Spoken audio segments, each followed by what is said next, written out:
살아계신 하나님 아버지, 사월의 마지막 주일 예배의 자리로 부르시고 주님의 말씀 앞에 세워주심을 감사드립니다. 저희의 지난 날들을, 지난 한 달을 돌아보며 주님의 인도하심과 보호하심을 진심으로 감사드립니다. 부활의 기쁨이 저희 마음속에 잊히지 않고 삶의 모든 순간순간 그 기쁨을 늘 누리며 살아가게 하여 주옵소서. 하나님 아버지, 오늘도 이 예배 가운데 주님을 찬양하고 말씀을 듣고 기도하며 이 시간 드리는 예배가 하나님께 기뻐 받으시는 산제사가 되게 하옵소서.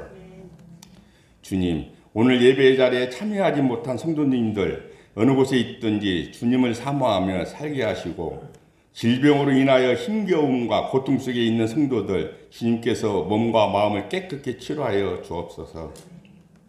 주님, 대한민국을 위해 기도합니다.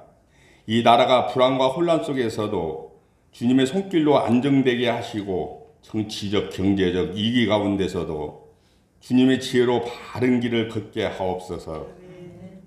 대통령 선거를 앞두고 있는 이 시기에 정직하고 겸손하며 국민의 섬길 줄 아는 지도자가 세워지게 하옵소서.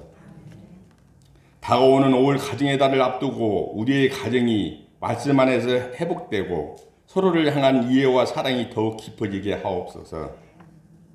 우리 성도들 모두가 기도하며 자녀들이 주님을 경외하며 자라가게 하시며 각 가정이 성령의 축복이 넘치게 하옵소서.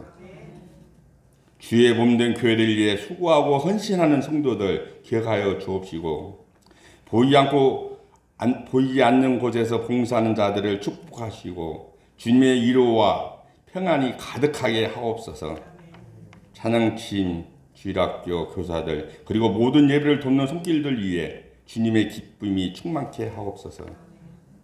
이 시간 말씀을 전하시는 목사님께 성령의 충만함을 부어주시고 그 말씀이 권세와 능력을 선포되게 하시고 성령의 역사가 일어나게 하옵소서. 오늘 말씀을 통해 우리의 마음이 새로워지고 한 주간도 말씀을 따라 사는 성도들 되게 하옵소서. 이 모든 말씀 예수 그리스도의 이름으로 기도합니다. 아멘. 1년에 한두 번이라도 교회에 나와서 함께 세워져 가는 역할들을 해야 돼요. 또 청년들도 마찬가지입니다. 청년들도 받기만 하면 안 돼요. 왜냐하면 받기만 하면 나는 애입니다, 나는 깐난애기입니다, 그거거든요. 그러면 교회가 그렇게 아이들을 대우하는 거는, 이거는 애들을 무시하는 거예요. 사실은 청년들 입장에서 되게 기분 나빠해야 된다고요. 왜 우리를 어린아이 취급합니까? 이렇게 나와야 된다고요. 그래서 같이 세워가야 돼요. 그러니까 이 청년들도 마찬가지고 청소년들도 마찬가지고 어르신들도 마찬가지고 500원이건 1000원이건 만원이건 교회를 함께 세워가는 공동체로 세워져 가야 그 교회 안에서 성장하는 것뿐만 아니라 세상에서 성장하는 어른 역할을 하는 겁니다. 교회는 단지 은혜를 받기만 하는 것이 아니라 함께 세워져 가는 책임을 나누는 그 공동체를 통해서 함께 살아가게 돼요. 예, 함께.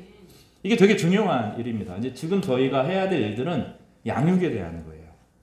예배도 저희가 이제 은혜가 있죠. 은혜가 있는데 은혜가 어느 순간 보면 지쳐요. 하는 사람만, 은혜에 반응하는 사람, 하는 사람만 하거든요. 교회는 그렇게 하면 안 되고 은혜 가운데 함께 세워져 가는 그 안에 기쁨이 있어요. 그러니까 멀찌감치 지켜보는 것도 이렇게 진행되는구나, 이것도 좋지만 그 안에 한 공동체의 구성원으로서 함께 세워져 가는 것이 교회거든요. 그런 의미 안에서 이제는 저희가 부활절을 전후해서 함께 양육하는 공동체로 세워지면 좋겠다, 그런 생각이 들어요. 찬양 예배, 우리가 찬양 준비를 하는데 우리 4명이 쓰고 2명이 반주를 해요. 근데 왜 이 찬양팀이라고 하는 것의 은혜는 이분들이 결정하는 게 아니에요. 이분들은 찬양팀을 준비하는 사람들은 기도로 준비해야 돼요. 한 주간 실제로 나는 찬양하는 사람들이다. 그래서 마음을 모으고 함께 기도하고 함께 세워져 가고, 그냥 하면 안 돼요. 그냥 매주 하는 방식으로 그냥 하면 안 돼요. 세워지는 사람들은 나에게 주시는 은혜가 있다라는 생각을 하고 하나님의 은혜를 간직하며 그 일을 위해 기도하고 준비하는 과정이 개인적으로도 필요하고 공동체적으로도 필요해요. 그러니까 작지만 공동체로서 준비해야 돼요. 또 하나는 뭐냐면 이 준비와 더불어서 공동체가 함께 해줘야 돼요. 너희들은 해라. 나는 내 시간에 따라서 내 시간에 맞춰서 온다. 그러면 안 되는 거예요. 시간에 맞춰서 와야 돼요. 와서 같이 해주고 같이 세워져 가면서 기쁨이 배가가 되면서 서로가 서로에게 기쁨을 나누는 방식으로만 우리가 신앙이 성장해요. 신앙이라고 하는 거는 은혜 받아서만 성장하는 게 아니에요. 어느 때가 되면 함께 나눠야 돼요. 내가 해야 될 몫을 해야 내가 성장하고 내 안에 기쁨이 주어져요. 기쁨이 멈춰요. 받기만 하는 사람이 어느 순간 기쁨이 딱 멈추게 돼요. 더 이상 하나님이 그에게 은혜를 줄 필요가 없기 때문입니다. 근데 삶은 그렇지 않아요. 신앙생활이 단순하지가 않습니다. 조교들에게 열심히 혹독한 훈련을 시킨 사병들은 나중에 전쟁터에 나서 다 살아남아요. 그런데 적당히 인격 봐주고 배우다 하면 나중에 다 죽고 떠나게 되는 겁니다. 신앙도 그래요. 하나님이 우리 가운데 은혜를 주시지만 세상은 악하거든요. 우리는 이기적인 사람들을 상대해야 되고 내 마음의 욕망을 상대해야 돼요. 내 마음이 하나님의 은혜를 받은 사람으로서 감사하니 내가 봉사하고 섬기겠다라고 하는 그런 마음도 한편으로 있지만 한편으로는 그냥 당연한 것으로 여기는 거예요. 당연한 것으로. 그러니까 집안에서도 애들에게 가만히 두면 안 돼요. 저희 준서 고등학교 3학년인데 쓰레기버리라고 해요. 또 자기가 해야 될 일들은 하는 거죠. 당연한 것으로 뭘 누리면 안 돼요. 당연한 것으로 받기만 하면 안 돼요. 그거는 뭐냐면 나는 갓난 애기입니다. 나는 애기입니다. 그 얘기하는 거죠. 그렇게 하면 아이들을 무시하는 거예요. 그러면 그렇게 대우할 때 아이들은 화를 내야 돼요. 왜 나는 이 가정에서 역할을 안 주냐고. 그렇게 나와야 하는 것이 정상이에요. 그렇게 하는 사람들이 역사를 읽었다고요. 26살, 우리나라의 역사는, 기독교 역사는 20살짜들이 만들었다고요. 20살짜들이 와서, 외국에서 와서 봉사하고 섬기면서 하나님의 은혜에 충만해졌어요. 그리고 미래의 비전을 보고 소망을 보고 살아갔다고요. 이 일들은 되게 중요해요. 그러니까 투표도 해야 되고 식사도 해야 되고 때로 청소도 해야 되고 그러면서 함께 나에게 주어지는 역할을 감당함으로 어른이 돼가는 거예요. 어른이. 이 어른이 돼가는 게 되게 중요해요. 신앙 안에서 어린아이로 남으면 안 돼요. 오늘 본문도 이제 그 얘기를 다뤄요. 제가 여러분을 혼내기 위해서 이 얘기를 하는 것이 아니라 오늘 그 얘기를 다뤄요. 오늘 예수님께서 세례 요한에게 세례를 받고 공생의 사역을 시작하셨어요. 예수님의 사역은 첫 사역은 자신이 세례를 받는 것이었어요. 그리고 세례를 받고 죄인의 대표로 죄인의 한 사람처럼 사셨어요. 하나님의 아들로 사람들에게 높임을 받지 않고 가장 낮은 자로 이 땅을 사시고 섬겼어요. 그리고 마지막 섬김이 뭐였냐면 십자가를 지시는 거였어요. 십자가를 지시면서 수치를 지신 거예요. 사람들이 예수님을 아주 부끄럽게 여겼고 초라하게 여겼고 제자들은 다 떠나는 그 과정을 겪었어요. 근데 예수님 안에는 뜨거운 사랑이 넘치고 넘쳤던 겁니다. 그리고 예수님께서 그 사랑이 워낙 강하고 순수하고 진리로 충만하셨기 때문에 죽음이 사랑을 잡아먹지 못했어요. 이게 되게 중요합니다. 기독교는 율법주의가 아니라 사랑의 종교입니다. 사랑이란 감정적인 게 아니라 그런 걸 넘어서는 거죠. 자식들을 향하여서, 아내를 향하여서, 남편을 향하여서 감정이 막 좋기도 하고 나쁘기도 하지만 끝까지 책임지잖아요. 이게 사랑입니다. 사랑으로 붙들어 주는 거죠. 파카드, 오늘 이제 본문에서 다뤄지게 되는데 파카드로 함께 하신 것입니다.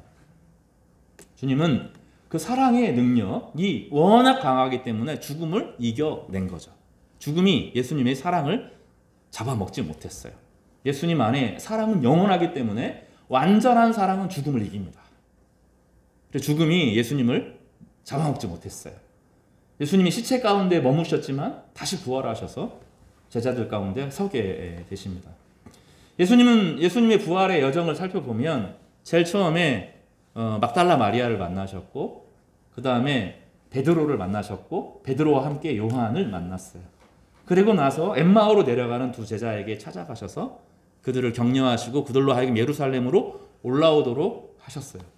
그리고 예수님의 제자들이 함께 모여서 두려워 떨고 있을 때 그들 가운데 한 번 찾아가셔서 자신의 살아있음을 보여주셨습니다. 그리고 제자들로 하여금 갈릴리로 가도록 하셨어요. 처음에 갈릴리, 지금 예루살렘이라고 하는 지역은 위험해요. 예루살렘이라고 하는 지역은 바리새인, 사두개인, 제사장, 로마 병정들로 꽉 쪄들어 있기 때문에 제자들이 위험해요. 그래서 그들로 하여금 준비시키기 위해서 저 멀리 갈릴리로 떠나 보내셨습니다. 그리고 갈릴리에서 베드로를 만나십니다. 베드로는 예수님 만난 건 좋고 하나님의 은혜가 있는 것은 좋고 살아난 것은 좋긴 좋은데 부활이 뭔지를 몰랐어요. 예수님이 부활했다는 것이 도대체 자신의 삶에 어떤 의미를 가져야 되는지, 그 다음에 부활 이후에 내 인생은 어떻게 살아야 되는지 감이 없었어요. 그리고 먹고는 살아야 되니까 자신의 과거로 회귀해서 어부 생활로 돌아갑니다. 오늘 본문이 그 배경을 가지고 이야기를 하는 거죠. 베드로는 누구보다 예수님을 사랑한다고 공언했던 제자였습니다. 그러나 예수님이 잡히시던 밤에 두려움에 사로잡혀서 3번이나 예수님을 부인한 경험이 있는 상태에서 물고기를 잡는 겁니다. 닭이 울 때 베드로는 예수님의 말씀을 기억하고 막 통곡하기도 했습니다. 본문에 보면 이제 그런 상황들 안에 그 마음속에 흔적을 가지고 있는 거죠. 그냥 마음속으로 예수님을 죽은 사람이 한 번도 살아난 적이 없는데 어떻게 믿어요? 우리도 너무 오래된 이야기이고 성경에 기록되어 있고 어릴 때부터 교회 생활을 했고 그러니까 죽은 자가 살아난 것이 믿어지기도 하지만 쉽게 과학적으로 증명되지 않는 사실이 믿어지는 것이 이상하고 낯선 일입니다. 믿지 않는 것이 사실은 정상이죠. 그러나 그들은 예수님이 살아계심을 경험하고 목격했어요. 베드로는 몇 번 만났어요. 예수님이 그 빈 무덤 앞에서 만났고, 그쵸? 그런 다음에 예수님께서 제자들에게 나타나실 때 한 번 만났고, 예수님이 또 그 예루살렘 그들이 모였을 때 또 한 번 나타나시고, 여러 번 지금 벌써 봤어요. 그런데 부활이 뭔지, 십자가가 뭔지, 예수님의 백성으로 살아가는 것이 무엇인지를 아직 감으로 잘 몰라요. 그런 상황에서 예수님이 베드로가 밤새 고기를 잡는 장면을 지켜보시면서 멀찌감치 하루 종일 밤새서 고기를 잡는 것을 이렇게 살펴보셨어요. 안타까운 마음으로. 예수님은 거기 계셨는데 베드로는 알아보지 못했습니다. 요한복음 20장, 21장을 보면 거기 자세하게 설명이 되어 있는데 베드로는 배도 고프고 또 마음의 양심의 가책이 있어요. 내가 예수님을 배신했지. 예수님을 부인했지. 3번이나 부인했지. NO! 나는 아니야! 하고 3번이나 부인한 경험이 있는 거거든요. 그러니 예수님을 어떻게 만나야 될지 다시 그 앞에 얼굴을 대면하고 만나기가 쉽지가 않았던 겁니다. 그래서 그러면 어떻게 하죠? 힘들면 어떻게 해요, 여러분? 뭐 널브러져 있든가 우리가 마음이 힘들면 아무것도 안 하든가 내 마음이 뭐가 좀 분노가 있으면 TV를 계속 하루 종일 보든가 뭐 그런 거 하잖아요, 그죠? 그런 것처럼 베드로는 지금 뭐 하는 거죠? 무의미하게 그물을 던지고 끌어올리고 던지고 끌어올리는 일을 계속 반복합니다. 언제까지 했다고요? 밤새워서 물고기를 잡았어요. 근데 한 마리도 못 잡습니다. 그래서 주님께서 이렇게 살펴보십니다. 밤새 주님께서 그 베드로가 혼란스럽게 인생의 혼란스러움을 내가 아무리 노력해도 안 되는 것을 계속 빈 그물을 들어 올리는 삶의 의미와 목적 가운데 벌어져서 계속 그 무의미한 일을 할 때 주님께서는 안타까운 마음으로 베드로를 지켜보셨습니다. 베드로는 끝내 알아보지 못해요. 옆에 요한이 저 멀리서 누가 자기를 자꾸 보는 것 같은 거죠. 보니까 예수님인 것 같은 거죠. 그리고 베드로에게 말합니다. 예수님이야. 예수님 같아. 베드로가 비로소 밤새 수고하고 나서 비로소 예수님을 알아봅니다. 그리고 땀나가 밤새 고기를 잡는다고 그물을 벗어 던지고 이렇게 하고 하는 거 너무 땀이 뻘뻘 나잖아요. 그런데 굳이 제가 여러 번 설교했는데 예수님을 만나는데 맨 몸뚱이로 만나기가 싫은 거죠. 그래서 겉옷을 걸쳐 입습니다. 겉옷이 가죽옷입니다. 대부분 다 이제 오래된 가죽옷을 입습니다. 그걸 걸쳐서 물에 뛰어듭니다. 한 50m를 헤엄쳐 갑니다. 되게 어려운 과정이죠. 근데 왜 베드로가 옷을 입냐면 부끄러운 모습으로 어부로가 아니라 주님이 자기를 부르셨던 그 모습으로 만나고 싶었던 거죠. 그래서 갔는데 주님께서 뭐 하셨어요? 여러분 기억하시죠? 뭐 하셨어요? 고기를 이미 잡아 놓으시고 그리고 거기에 물고기를 굽고 떡을 함께 구워 주시죠. 물고기는 그걸 상징해요. 예전에 처음에 예수님 만났을 때 한 마리도 못 잡다가 주님께서 깊은 데로 가서 그물을 던져라 하고 그물을 던졌더니 물고기를 많이 잡은 기억이 나죠. 지금 주님께서 다시 오른편에 그물을 내려라 하니까 물고기를 엄청 많이 잡고 153마리의 풍성한 그물을 물고기를 잡은 겁니다. 물고기가 요만하진 않고 요만씩 합니다. 이 153마리라고 하는 거는 진짜 둘이 끌어다닐 수가 없는 물고기거든요. 그물이 안 찢어져요. 원래 그 정도 장면 그물이 찢어져야 되는데 그물이 안 찢어지고 물고기를 다 건져 올리죠. 그리고 나서 뛰어들어서 예수님 만났는데 나와 함께하는 첫사랑을 기억하도록 그 물고기를 이렇게 구워주시죠. 또는 떡을 주십니다. 떡이라고 하는 것은 이제 성찬식을 할 때 나눴던 그 떡을 생각하게 하는 그 장면입니다. 거기에 모닥불이 피어 있죠. 모닥불은 무엇을 생각나게 했냐면 바로 그 모닥불 앞에서 베드로가 예수님을 몇 번 부인해요?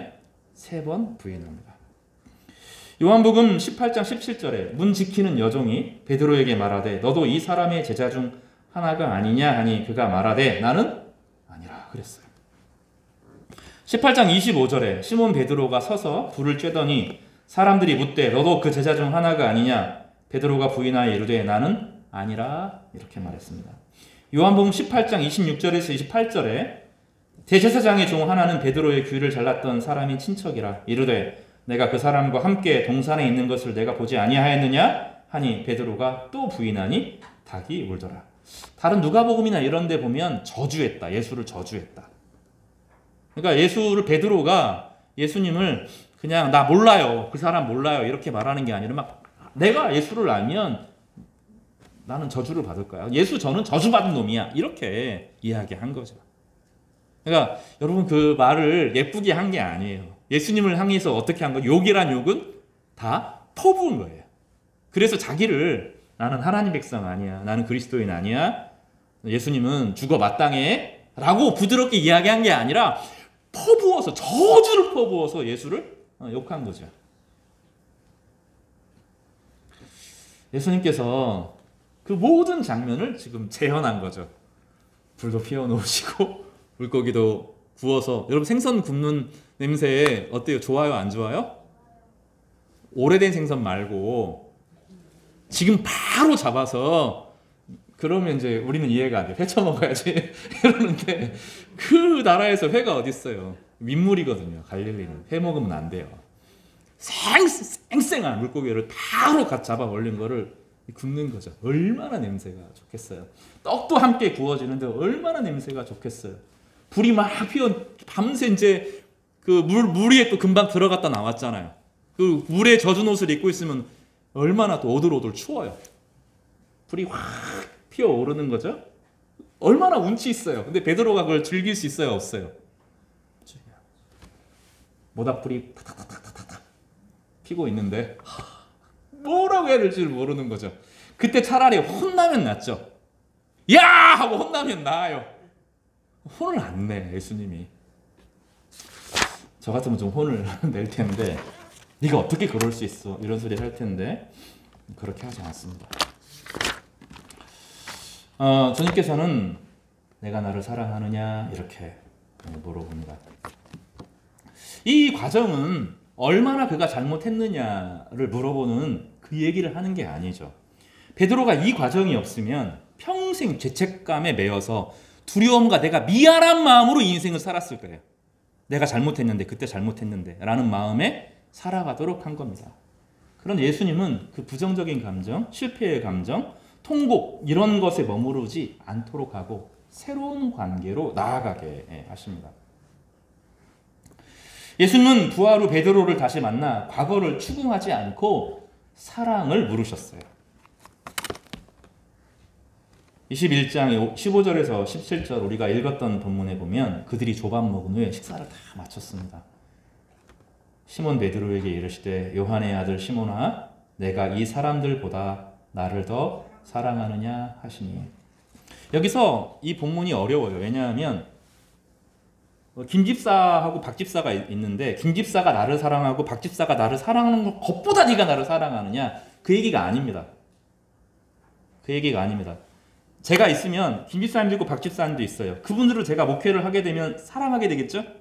그 사람들과의 공동체성이나 내 인생보다 이런 사람들보다 주님을 더 사랑하느냐 그렇게 물어보는 거죠. 교회 생활을 하다 보면 사람들이랑 정이 들어요.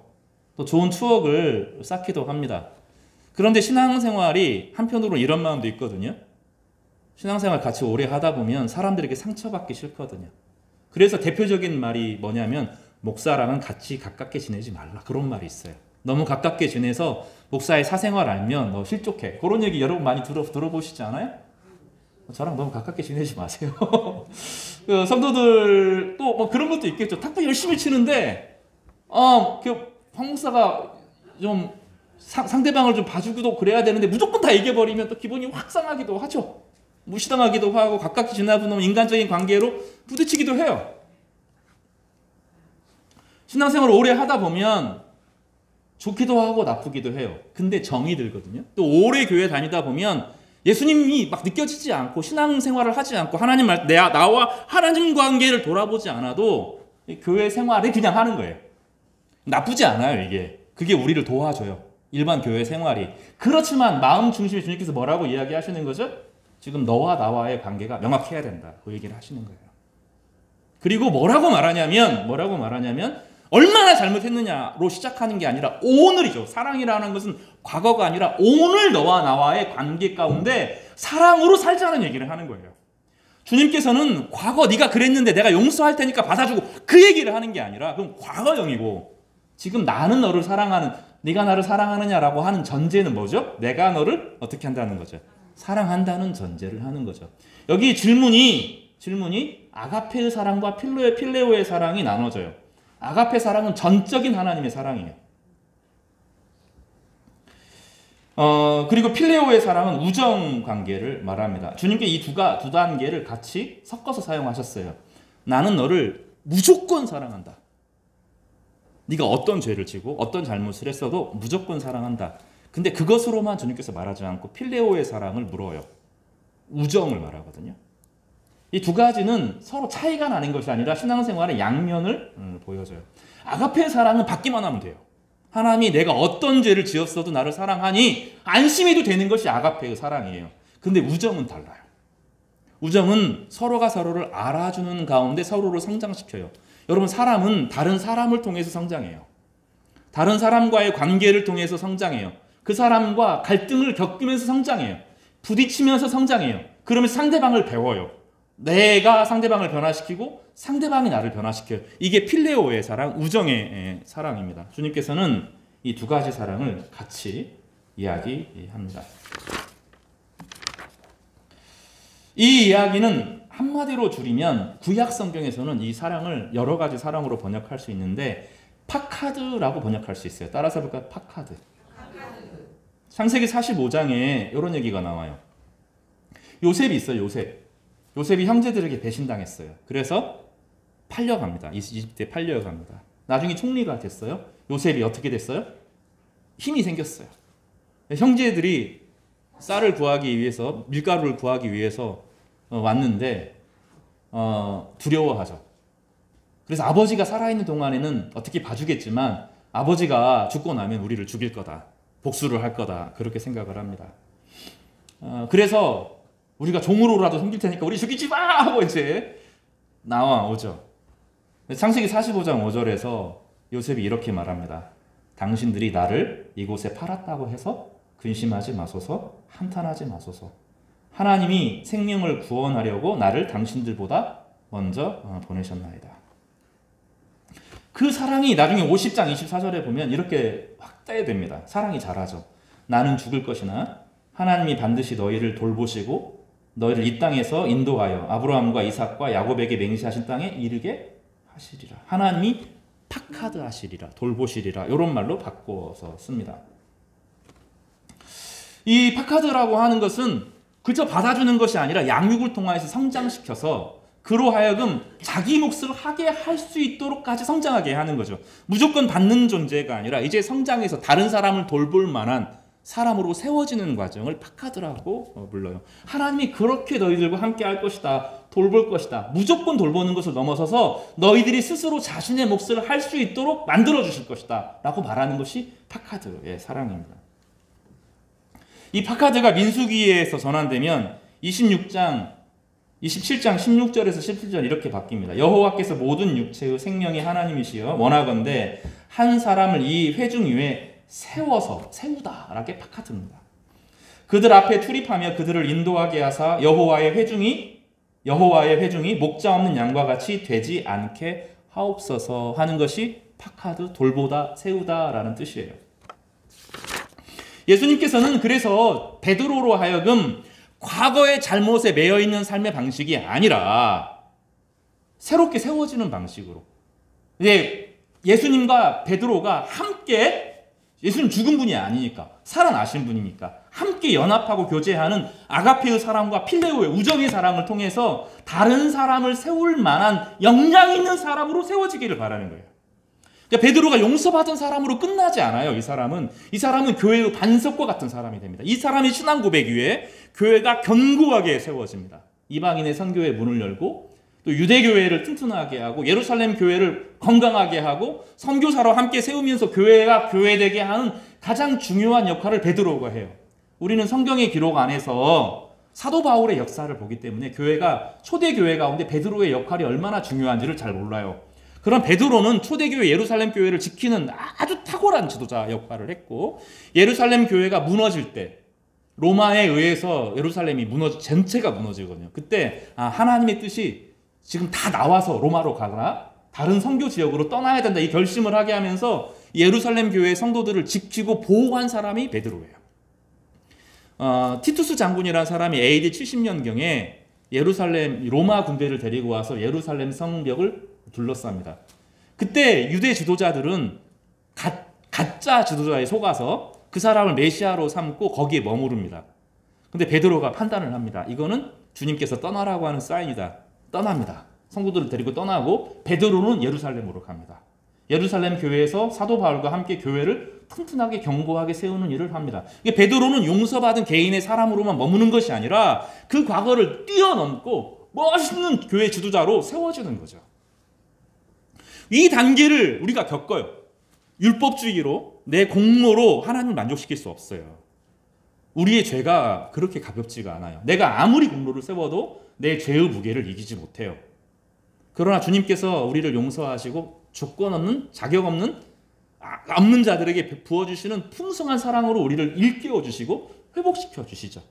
주님은 내가 용서받았다라고 하는 것으로 머무르지 않고 사회에서, 직장에서, 가정에서, 교회에서 그 사람이 세워지도록 하시는 거죠.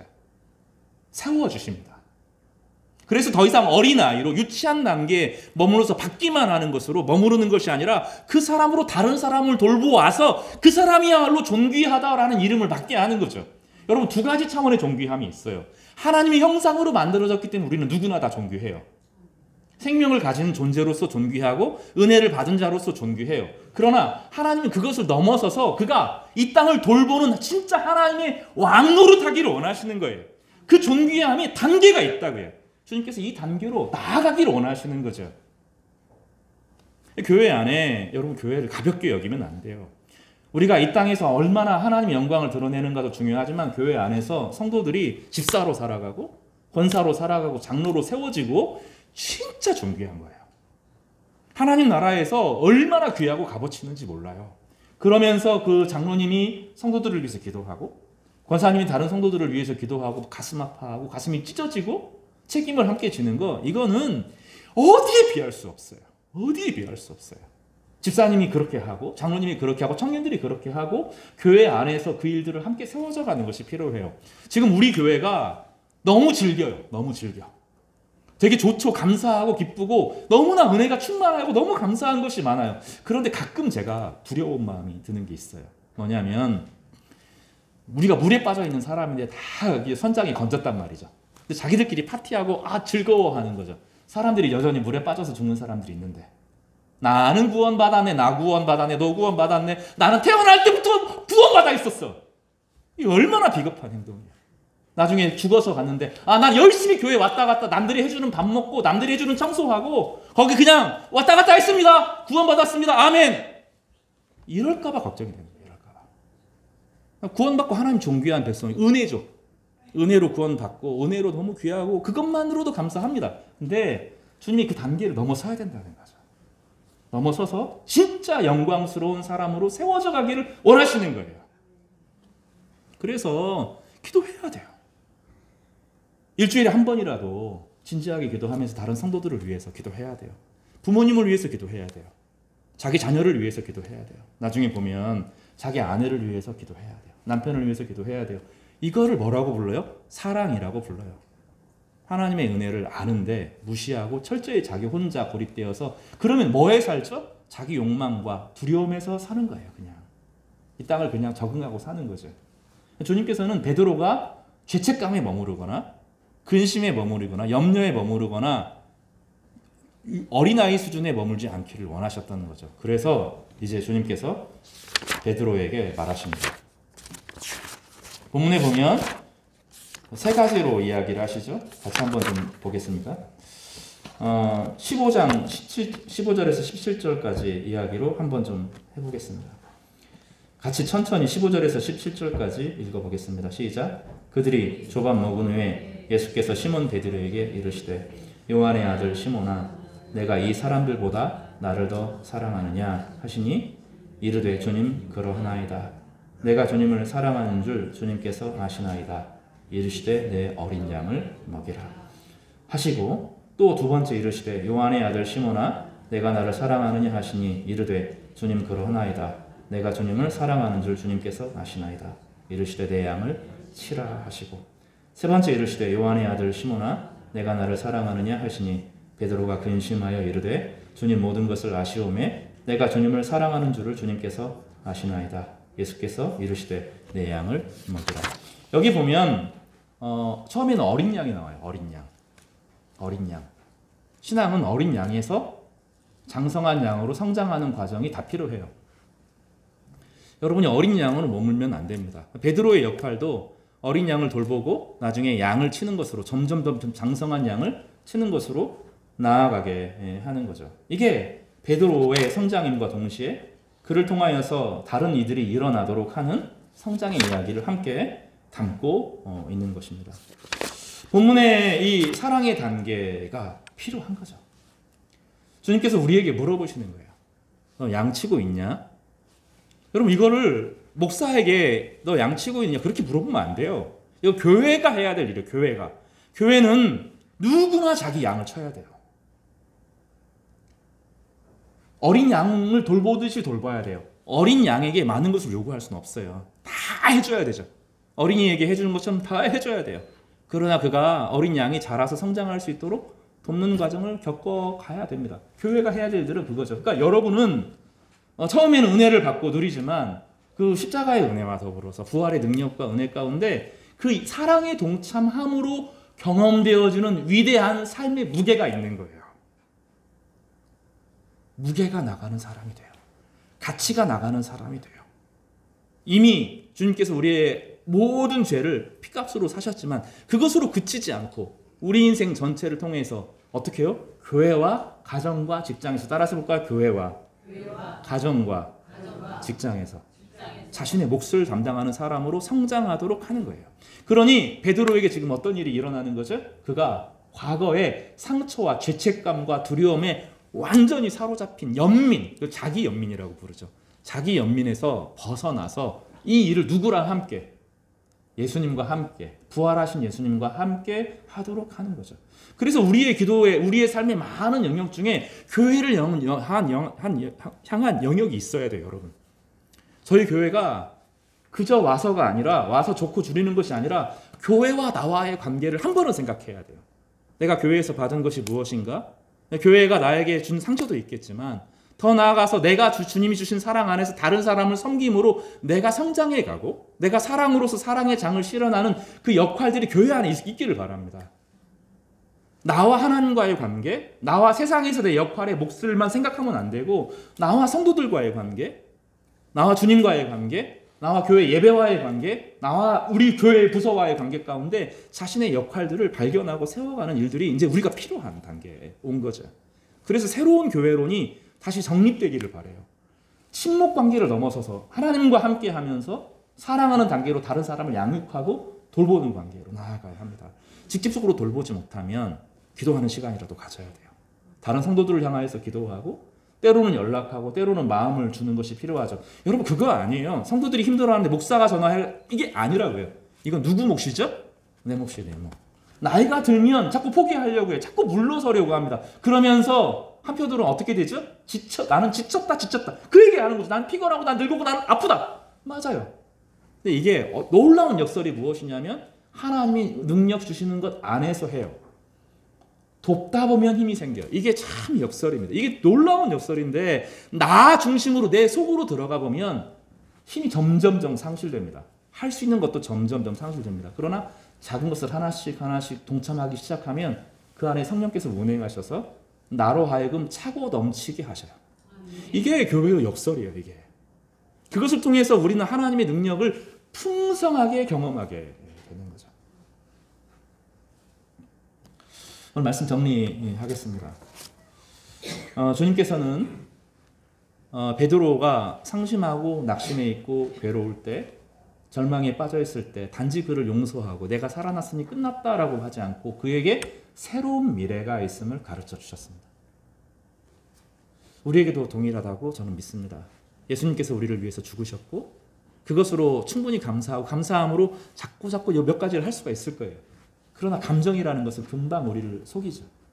그래서 우리에게는 주님께서 교회라고 하는 당신의 몸을 세울 수 있도록 하셨습니다. 그리고 교회를 통해서 하나님 나라를 증거하도록, 하나님 나라가 선포되도록, 하나님의 은혜가 나타나도록 교회의 생명이 불씨를 우리로 하여금 지키게 하셨고 그 안에 구성원이 되게 하셨고 그 안에 몸으로 살아가도록 우리를 세우셨습니다. 그 안에서 다른 이들을 섬길 때 하나님은 우리를 존귀하게 하시고 우리를 사랑의 능력으로 더 사랑하게 하시고 그 사랑의 영광을 더 배우게 하시고 성장하게 하시는 겁니다. 그래서 베드로는 어린 양을 치면서 자기가 어떻게 돼요? 목자가 돼가는 거예요. 성인이 돼가고 어른이 되고 리더가 되고 지도자가 되는 것입니다. 여러분이 다 그런 존재가 되기를 바랍니다. 그래서 우리 인생 가운데 우리의 목자가 되시는 예수님을 따라가면서 우리도 주님과 함께 목자로 세워져가는 귀한 성도들 되시기를 주님의 이름으로 간절히 축복합니다. 기도